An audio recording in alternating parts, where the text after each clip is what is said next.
ফারাক্কা বাঁধের কারণে পরিবেশ বিপর্যয়ের মুখে পড়েছে বাংলাদেশ। ধ্বংস হচ্ছে জীববৈচিত্র্য। আজ ঢাকায় ফারাক্কা লং মার্চ দিবসের গণসমাবেশে এমনটি বললেন বক্তারা।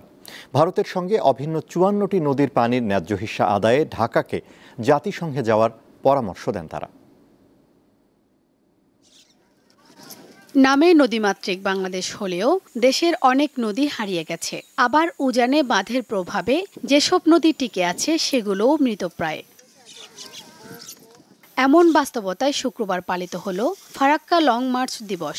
১৯৭৬ সালে মাওলানা আব্দুল হামিদ খান ভাসানীর নেতৃত্বে এই লং মার্চ হয়। কেন্দ্রীয় শহীদ মিনারে গণসমাবেশে বক্তারা বলেন, গত ১৬ বছর জাতীয় স্বার্থে কোনো কথা বলতে পারেনি বাংলাদেশ।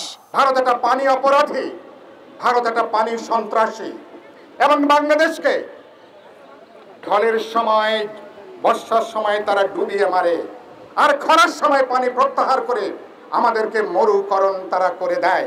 অন্তর্বর্তী সরকারকে আমরা বলি, বাংলাদেশের পানির ন্যায্য হিস্যা নিয়ে জাতিসংঘের কাছে যান। জাতিসংঘের তত্ত্বাবধানে সালিসি বিধান রেখে নতুন করে চুক্তি করতে হবে। ভারত যে ধরনের আমাদের এই নদীগুলি ধ্বংস করার জন্য যে পদক্ষেপগুলো নিচ্ছে, আন্তর্জাতিক বিভিন্ন ফোরামে এবং সেগুলি তুলতে হবে। দেশের ভিতরে একটা সোচ্চার জনমত গড়ে তুলতে হবে।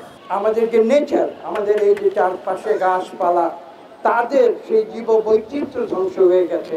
এ থেকে যদি আমরা রক্ষা পেতে চাই, একটি মাত্র উপায় রয়েছে, আমাদের ফারাক্কা বাঁধকে ডিকমিশন করতে হবে।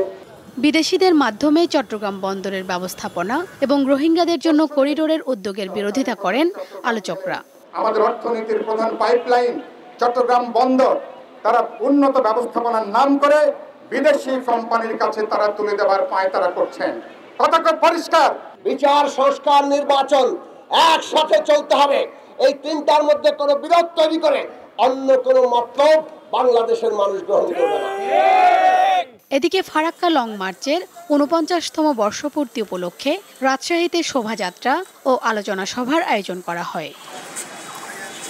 শিউলি শবনম, দীপ্ত সংবাদ, ঢাকা।